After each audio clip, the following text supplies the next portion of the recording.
Apakah masih ada lagi pertanyaan?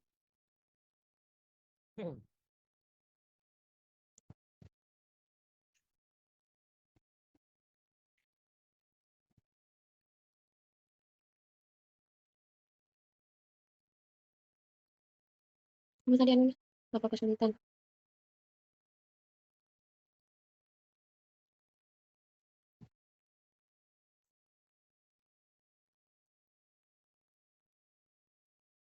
Tantangan tuh atau apa ya? Di anu yang penting mah. Tantangan dan kesulitan sama.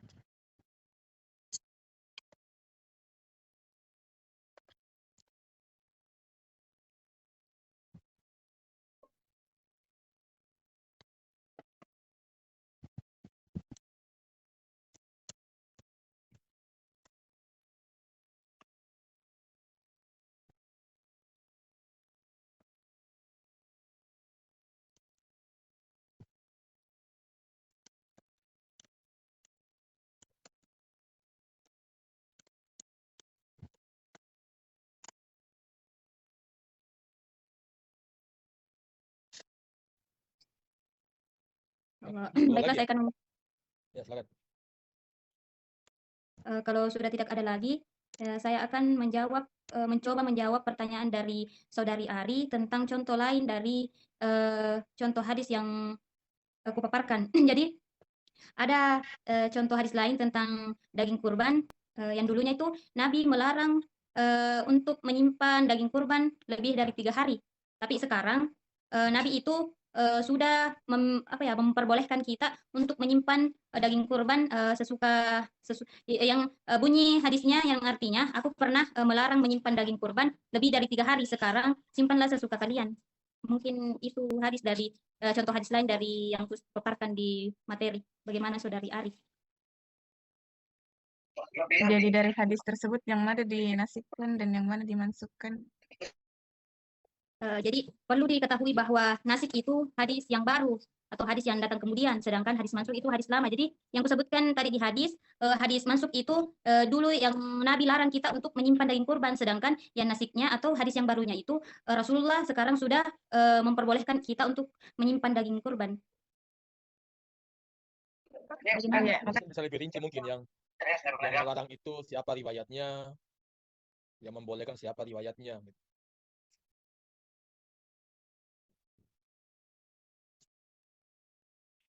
Tidak aku catat. Tidak ada ya? Lupa aku cantumkan.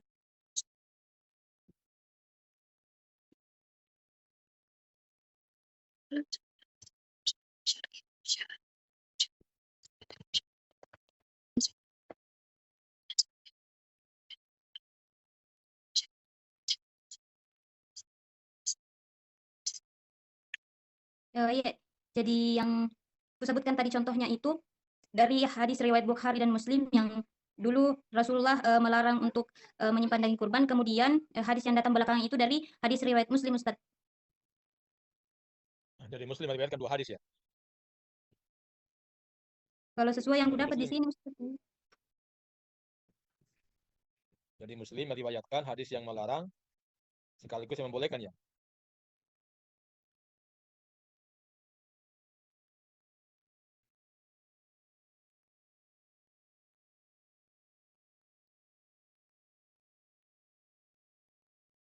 Kalau yang kutemui begitu, Ustaz. Oke.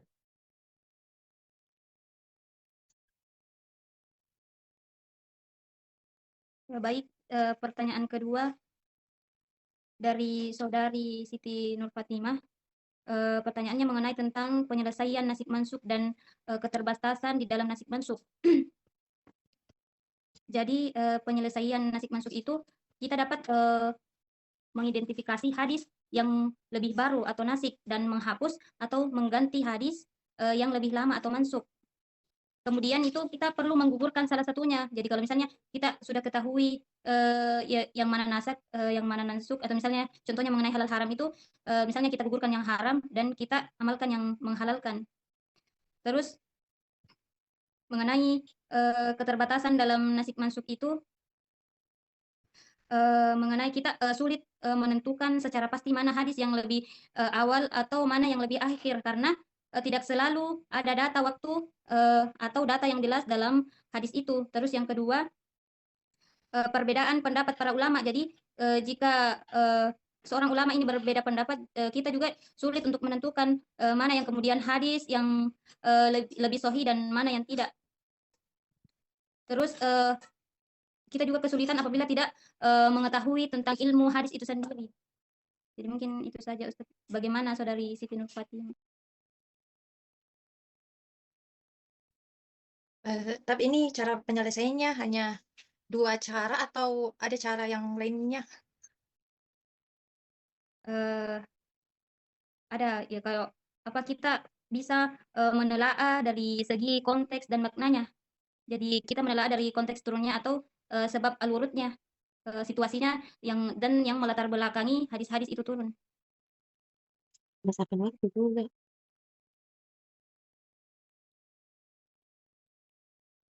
Ya, jadi saya mencoba menjawab mengenai solusi terbaik. Apakah solusi nasik mansuk? Apakah metode nasik mansuk ini merupakan solusi terbaik dalam menentukan hadis yang lebih ini? Jadi menurutku itu nasik mansuk ini merupakan metode yang kemudian memudahkan kita untuk mengetahui hadis-hadis yang kemudian hadis-hadis yang digantikan sebelumnya atau misalnya hadis-hadis yang lama digantikan oleh hadis-hadis yang baru. Terus mengenai cara memastikan kronologi hadis. Jadi cara menentukan kronologi hadis itu kita bisa mencari hadis yang datang lebih awal dan mana yang datang kemudian seperti yang saya sebutkan contohnya mengenai ziarah kubur itu yang awalnya Nabi Muhammad SAW ini melarang berziarah kubur karena pada saat itu orang-orang yang datang untuk berziarah kubur itu mereka berdoa di tempat itu. Bahkan apa ya yang dilakukan itu melenceng atau keluar dari ajaran Islam kemudian digantikan oleh hadis yang baru yang sekarang yang artinya itu arti hadisnya itu sekarang siarahilah kubur karena itu mengingatkan pada akhirat. Jadi sekarang itu Rasulullah SAW sudah memperbolehkan kita untuk mensiarahi kubur karena kayak kita pergi untuk mengingat akan adanya kematian. Jadi sudah jelas bagaimana kemudian hadis yang lama itu tergantikan oleh hadis-hadis yang baru. Mungkin itu saja. Bagaimana Saudari Ines?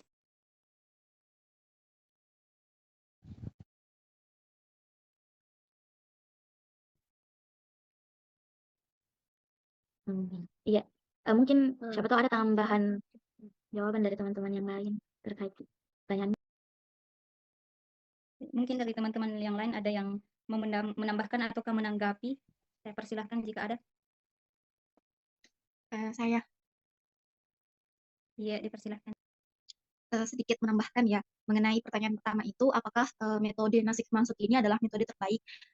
Sebagaimana yang kita sudah pelajari bahwa nasik mansuk ini kan yang metode yang ketiga kan yang kita pelajari bahwa menurut saya ya tidak ada kemudian dinamakan metode terbaik atau apa. Metode yang paling pertama mungkin metode pertama yang kita kemudian ambil adalah al-jam'u gitu kan ya. Bagaimana supaya hadis itu dicombine, memungkinkan supaya tidak ada hadis yang seakan dilupakan atau hadis yang dibuang dan lain. Dan sampai setelah ketika misalkan al-jam'u tidak bisa digunakan, kan kita pakai tarjih seperti itu. Dan ketika tarjih tidak bisa digunakan, maka masuklah kita mengambil nasik mansuk seperti itu. Nah, mengenai pertanyaan kedua, bagaimana cara mengetahui yang mana nasik, yang mana mansuk gitu, saya rasa sudah dijelaskan mungkin juga ya di pembelajaran-pembelajaran yang lalu juga bahwa untuk mengetahuinya adalah dengan melihat asbabun nurutnya, mana yang lebih duluan mana yang lebih duluan hadis yang lebih duluan datang dan mana kemudian hadis yang terakhir datang atau terakhir disabdakan oleh Rasulullah SAW. Mungkin itu saja tambahannya. Syukron.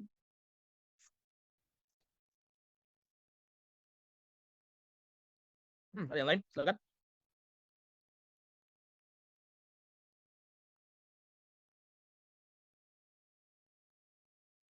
Ya, metode nasi mansu ini metode yang paling tua ya. Dan secara normatif itu punya legitimasi dalil ya.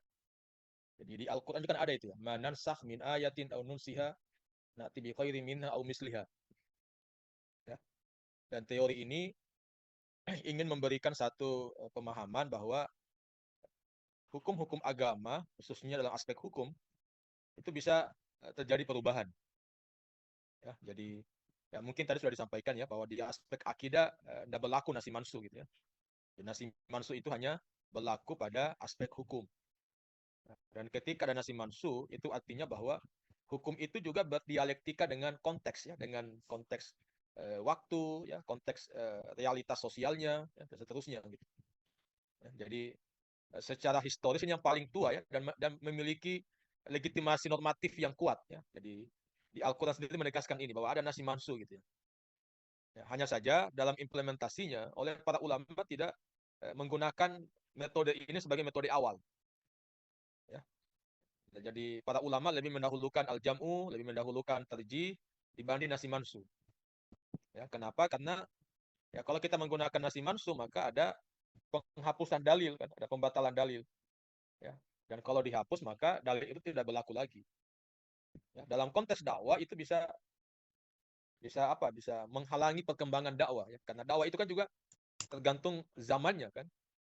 Ya, zamannya. Jadi meskipun misalnya di masa Nabi memperbaharui pernyataannya, tapi dalam konteks kita hari ini, dua pernyataan Nabi yang tampak bertentangan itu kita bisa jadikan sebagai pijakan ya, dalam menentukan suatu hukum, hanya dilihat saja pada konteksnya, hanya cukup dilihat konteksnya gitu. Ya, misalnya ziarah kubur misalnya, ya digunakan saja dua alasan itu. Gitu. Dan Nabi melarang ketika ziarah kubur itu bisa merusak akidah. Ya, dibolehkan ziarah kubur jika ziarah kubur itu dalam motivasi untuk tazkiratul maut misalnya. Artinya, jika dalam kehidupan kita hari ini masih ada orang yang ziarah kubur tapi bisa merusak akidah dia, maka kita lebih cocoknya menggunakan hadis yang melarang itu. Ya, tapi kalau orang ziarah kubur ya lebih pada motivasi untuk mengingat pada kematian, maka ya silakan ziarah kubur gitu. Jadi dia menjadi fleksibel gitu. Ya, menjadi fleksibel. Nah, kalau kita mengambil nasi mansu maka ya hilang fleksibilitas agama. Ya, agama sebagai hal yang dinamis, yang fleksibel itu kemudian menjadi kaku gitu. Ya. Kan dalil yang melarang saja atau dalil yang membolehkan saja. Ya, padahal boleh jadi ada yang ziarah kubur tapi motifnya lain. Ya, niatnya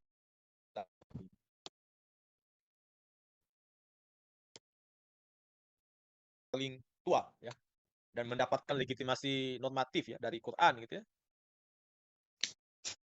Yang kedua, secara konseptual tadi sudah disampaikan ya, nasi mansuh itu kalau nasi itu yang menghapus ya, atau yang menggantikan ya. Kalau mansuh yang dihapus ya. Jadi ini dua kata tapi akar kata yang sama kan, nasaha ya. Jadi nasi mansuh ya. Jadi mansuh yang dihapus atau yang digantikan.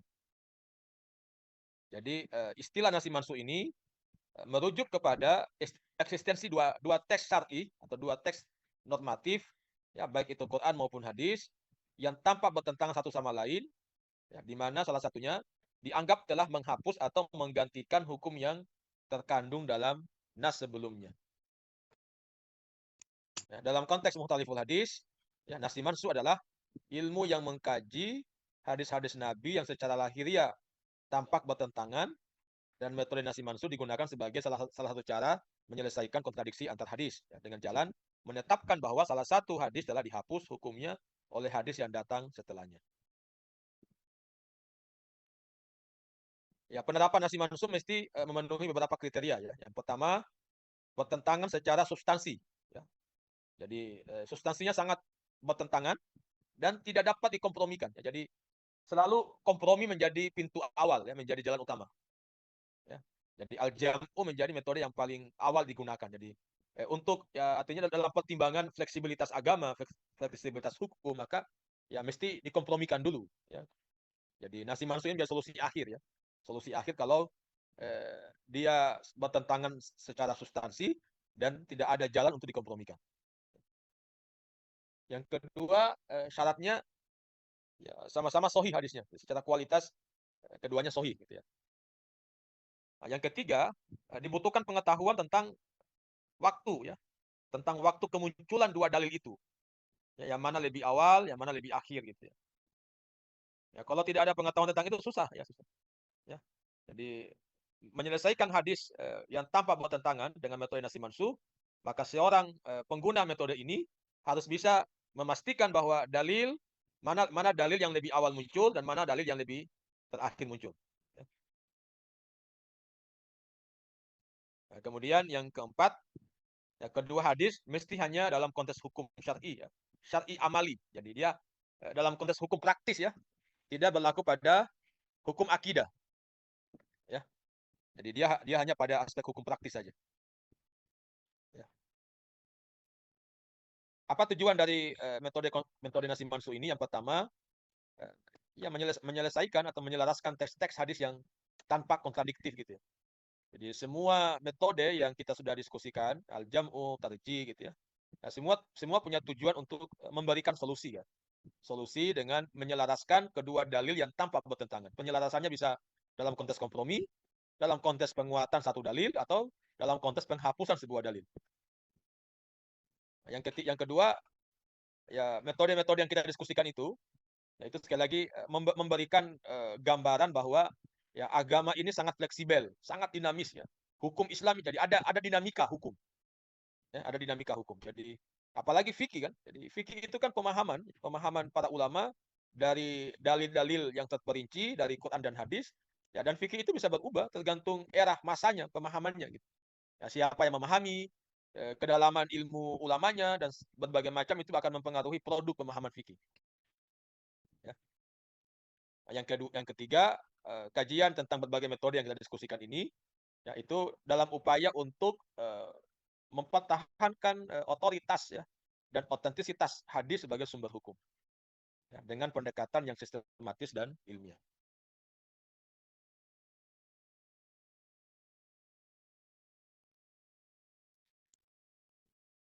Ya, bagaimana kalau kita ingin mengimplementasikan nasi mansu ini, bagaimana prosesnya? Yang pertama kita kumpulkan dulu hadisnya gitu ya. Jadi mesti ada identifikasi hadis ya.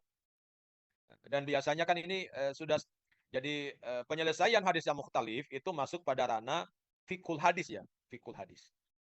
Artinya orang yang melakukan fiqhul hadis berarti dia sudah melakukan pengumpulan data ya, melalui kegiatan takhrijul hadis. Nah, dan data yang dikumpulkan kemudian ditemukan ada dua dalil, ada dua teks yang dinilai tampak bertentangan. Ya. Nah, kemudian yang berikutnya diklasifikasi hadisnya ya. Jadi kalau kita sudah menemukan dua dalil yang tampak bertentangan, mesti diklasifikasi lagi. Ini dia masuk dalam ranah hukum praktis kah atau hukum akidah misalnya. Nah, kalau hukum akidah tidak masuk nantinya, tidak bisa, berarti dua-duanya dalam konteks yang berbeda.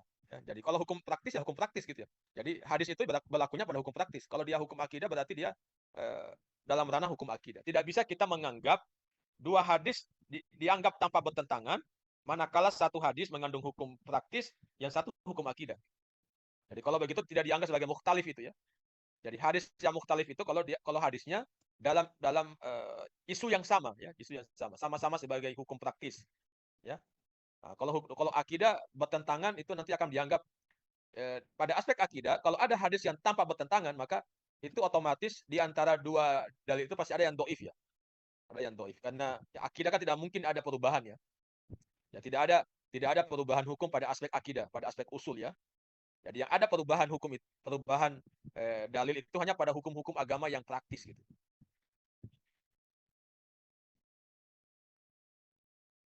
Nah, setelah diklasifikasi kemudian kita mesti verifikasi status kualitasnya, apa dia sahih, apa dia hasan. Ya, tadi sudah disampaikan tadi bahwa semua baik al-jam'u, baik tarjih, ya kedua dalil yang tanpa bertentangan harus pada level kualitas yang sama, kualitas hadis yang sama.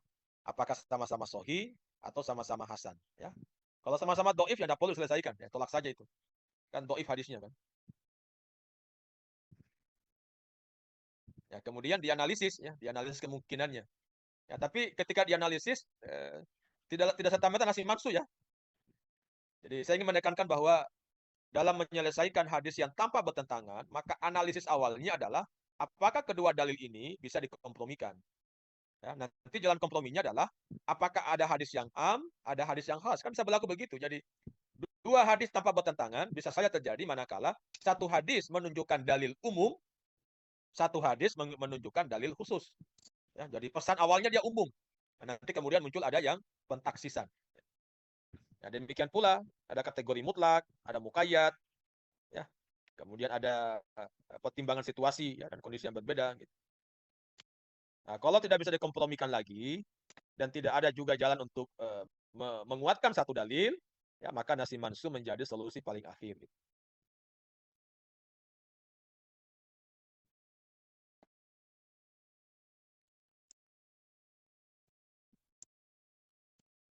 Ya, para ulama sekali lagi lebih mengutamakan metode-metode yang lain ya dibanding nasi mansu ya.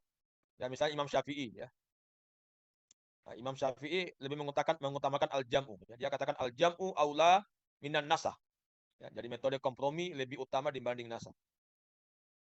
Jadi menggabungkan dua hadis dengan cara kompromi lebih utama daripada menyatakan adanya penghapusan hukum. Ya, beliau juga menolak klaim nasi mansuh jika tidak ada bukti ya, tidak ada bukti kuat berupa pengetahuan waktu dan konteks gitu.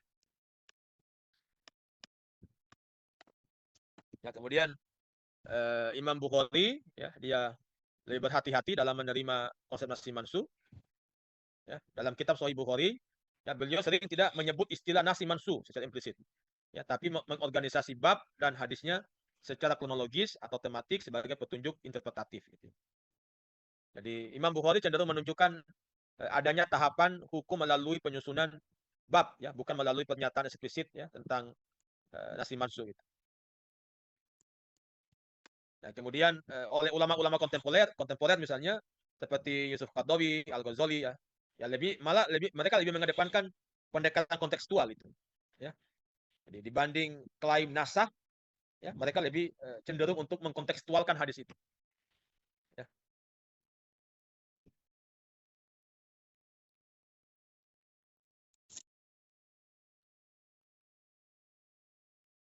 Oke, saya kira itu sebagai tambahan saja. Kalau masih ada yang ingin didiskusikan, baik yang bersumber dari apa yang saya jelaskan maupun yang tadi didiskusikan, silakan.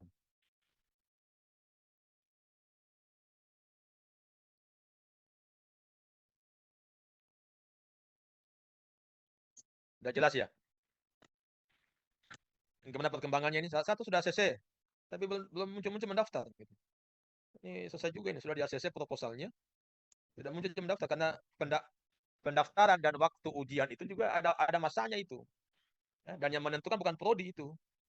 Bukan prodi, yang menentukan itu petugas di lantai 3 sesuai dengan kosongnya ruangan ya, kosongnya ruangan. Jadi jangan kita tunda-tunda mendaftar karena ya mudah-mudahan saat mendaftar itu kan paling cepat 2 minggu itu nah. 2 minggu baru ujian.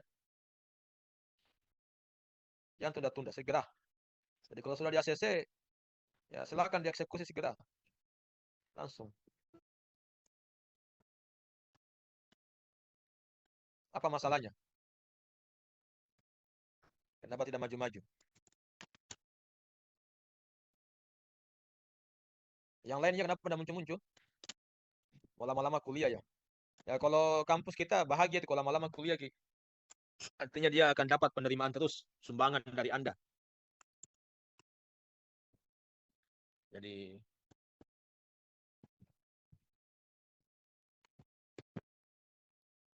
silakan. Bagaimana? Sudah jelas ini ya? Tentang nasi mansuh ya? Tidak lagi pertanyaan.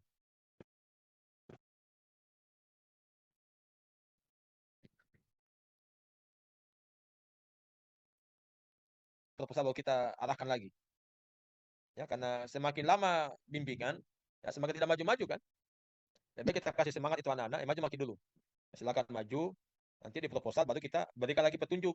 Ya, itu kan proposal kan cuma bimbingan Ji.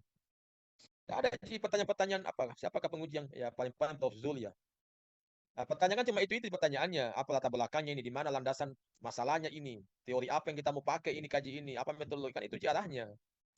Ya, seminar hasil kan Ji intinya. Dikasih catatan perbaikan, ini perbaiki ya, ini perbaikilah. Ya, kalau ada pertanyaan ya paling bertanya kenapa begini kan itu Ji. Nah, kalau sudah ujian hasil itu selesai maki itu. Ya, karena setelah ujian hasil, Anda tinggal perbaiki sesuai catatan tim penguji. Sudah diperbaiki, ajukan lagi tanda tangan pengesahan, daftar tutup. Santai gitu. Jadi kita aja sebenarnya kasih susah derita. Ya. Susah derita kan terlalu mau ideal, terlalu mau sempurna, terlalu mau begini gitu ya. Ya, karena padahal pada endingnya, kalau Anda sudah S2, selesai S2 selesai magister kalau Anda baca kembali tesisnya itu tetap tahu sendiri gitu. Ya. Jadi sebagus apa? Coba lihat skripsimu itu. Sudah setengah mati aku kerja ini. Kok nggak bagus nih. Tapi kok Anda baca sekarang itu skripsi kita, tetap kita lucu-lucu sendiri. Kedua, kenapa bikin skripsi aku jeleknya? Itu intinya. Gitu ya. Jadi Wilda hari ini, Najma ya usahakan datang hari Senin. Nah, teman-teman lain datang juga supaya membantu. Ya, jadi pesan saya saling membantu lah, saling membantu, saling mendukung, kerjasama gitu kan. Enak gitu kalau wisuda bareng-bareng wisuda sama-sama. Yang ada duluan wisuda dan belum wisuda. Ya, usahakan satu kali wisuda. Jadi ilmu hadis kelompok satu kali wisuda. Nah, wisuda paling cepat itu ya mungkin ya Oktober, wisuda Oktober saja tembak. Ya karena kalau ujian bulan 9 tidak otomatis langsung wisuda kan. Ya sampai sudah full kuotanya. Ya, jadi nah, kita buat saja prediksi wisuda Oktober. Ya, wisuda Oktober. Oke, jelas? Ada pertanyaan? Itu hari ini kemarin datang temani Fatima. Fatima sudah mau proposal. Jadi kita punya pro di ruangan kosong itu. Tidak ada yang masuk-masuk di situ kok dong. Di situ kita kerja-kerja, ya. Bawa kue-kue ke apakah. Kita datang tuh, sambil kerja ke situ ribut-ribut. Tidak apa-apa, Ji. Daripada Anda kerja sendiri di rumah, stres sendiri namanya itu, pusing sendiri. Nah, tapi kalau misalnya mungkin Ari bisa bantu Ki, ya. Mungkin Ari ini bisa kasih masukan Ki, mungkin Fatima bisa kasih masukan, ya, saling mengisi kekurangan. Oke gitu ya. Cukup dulu ya malam. Pekan depan terakhir pertemuan kita akan UTS, tapi UTS-nya kita fleksibel saja ya. Intinya yang paling utama adalah revisi makalah, ya revisi makalah bagian sudah presentasi. Ya, kemudian nanti 2 pekan depannya itu sudah Pak Prof Muhammadiyah masuk. Begitu ya teman-teman. Kalau sudah selesai S2 sudah bisa berpikir mau dilamar. Sampai catat tuh. Kita udah tunda. Fatima ya, Senin daftar Fatima. Jadi segera unduh form atau minta sama Ari. Ari kirimkan dulu form form pengajuan ujian proposal ya. Sisa kita ganti namanya, NIM, judul ya. Kasih kosong penguji nanti kita isi. Ya paling penguji mungkin saja mungkin. Ibu Asika Mudi. Ibu Asika sama siapa? Prof Aisyah. Atau siapa nanti lihat. Yuk, hari ini sama tunggu-tunggu ini. Tadi yang kuandalkan sebenarnya ini lebih cepat. Terlalu banyak itu mianunya. Ada ungkapannya Muhammadiyah begini. Semakin bagus tesista, semakin keras pertanyaannya. Nah. Semakin jelek tesista, semakin mudah uji ke orang. Jaga sebagus tesista supaya ringan-ringan pertanyaannya. Kalau terlalu bagus nanti kasih nanti banyak pertanyaan. Jadi orang bertanya itu kan tergantung kualitasnya orang. Nah, kalau kualitas mahasiswanya bagus, tanya bagus orangnya ini. Tesisnya ini bagus sekali ya. Kan dibantai nanti juga. Berarti kesimpulannya ya, kasih biasa-biasa saja. Kasih biasa-biasa saja supaya tidak dibantai begitu. Iya, biasa-biasa saja. Jadi dosa itu kemampuan kita kasih habis di tesis, jangan simpan kemampuan itu. Ya, biar orang nilai kita dari cara kita menyampaikan. Mungkin tesisku mungkin kurang bagus, enggak apa-apa karena namanya karya manusia ada yang bagus itu. Saya sudah bilang tadi itu sebagus apapun kita. Nanti kalau sudah S3 maki baca lagi tesis tetap sendiri Jiki. Itu tesisku jeleknya. Gitu aja orang. Nah, cuma tesis itu bagus di masanya kan, bagus di masanya. Nah, di masa Anda S3 enggak bagus ini. Ya, sama skripsi kita waktu S1 dulu paling bagus ini, bagus sekali ini skripsi itu karena kerja begadang berapa malam ini kerja, tapi setelah Anda S2 lihat skripsi kita ya sama tahu sendiri jeleknya. Kenapa begini saya buat enggak bagusnya. Oke ya, teman-teman. Terima kasih banyak. Siapa tadi? Ratnasari. Udah keluar Ratnasari? Masih ada tahu. Oke, jadi itu ya pekan depan kita UTS, pekan depan kita mau selesaikan 3 orang ini. Tanya Najma di mana? Karena Najma sudah keluarin. Sudah kawin Najma juga? Mau masuk Ustadz, cuman belum. Kita kayaknya host tapi belum lihat di ACC. Tidak pernah ada muncul ACC di sini, tidak ada. Sepertinya bebas orang masuk ini. Tidak butuh konfirmasi. Oke ya. Yang sudah seminar, bagaimana perkembangannya? Ari, bagaimana sudah Bab berapa, Mi? Iya, Ustaz. Masih sementara aku revisi dulu yang sebelumnya, Ustaz. Oh, jangan Iya, cuma makalah saja yang disibukin, makalah jalan, tesis jalan. iya, Ustaz. Ada Itu saran saya dari pikir, Ustaz misalnya, Subhan. kenapa? Subhan. Disuruh nggak pakai analisis bibliometrik, Ustaz. Jangan dipaksa kalau tidak bisa. Dia bilang kemarin, pakai itu nak supaya jelas alurnya bagaimana. Jadi nanti datang saja ke prodi supaya dibantu analisis bibliometriknya. Oh, kalau dia mau dibimbing, tidak apa-apa. Mau dimintai saran, tidak apa-apa, Ji. Iya, Ustaz. Itu Itunya Ji yang bibliometrik sebenarnya. Apakah judul? Kenapa larinya ke bibliometrik? kemandirian perempuan dalam perspektif hadis, Ustaz. Karena mungkin kalau ngelihat Ustaz Subhan itu dari hadisnya kan dikelompokkan jadi Ustaz Subhan mau nasuruh kelompokkan jadi dua, kemandirian dari segi domestik dan karir. Jadi disuruh cari jurnal, kategorikan ke jurnal kemandirian perempuan dari segi domestiknya ini sama karir yang mana yang paling banyak. Dan kalau dari hadis yang saya dapat dan yang sudah nelihat, Setahu saya itu Ari, ya, kajian bibliometrik itu untuk melihat perkembangan kajian sebenarnya. iya Ustaz, itu nih Situ arahnya. Nah, kalau disuruh kita kalian melihat perkembangannya. kecuali misalnya judulnya itu Ari, misalnya peta kajian kemandirian perempuan dalam literatur hadis. Nah, itu bisa bibliometrik itu. Ya. Nah, ini kan Iya bukan Ustaz, kajian literatur kita itu kajian tematik sebenarnya. iya itu Kajian nih tematik Ustaz. itu untuk melahirkan sebuah konsep, ya, sebuah gagasan yang komprehensif tentang kemandirian itu. Nah, kalau bibliometrik itu dia ingin memetakan bahwa yang kaji tentang kemandirian perempuan domestik sudah ada 10 artikel. Yang kaji kemandirian perempuan dalam aspek karir sudah ada 30 artikel. Kan bukan di situ kita kepentingannya kan? Apa kepentingannya itu artikel-artikel itu? Tidak ada. Itunya nih Ustaz yang mau tambahkan dalam tesis Ustaz Subhan, dia bilang supaya jelas kalau banyak yang membahas dari segi domestiknya saja atau dari karir, itunya mana lihat Ya, Ustaz. jelaskan Ki, bahwa ini kajian kustas, kajian tematik, ingin melihat bagaimana, ya. Ya, kalau perlu juga nanti ujian tutupnya juga ya, misalnya hari pertama 3 orang, hari kedua 3 orang, hari ketiga, ya. Begitu. Ya.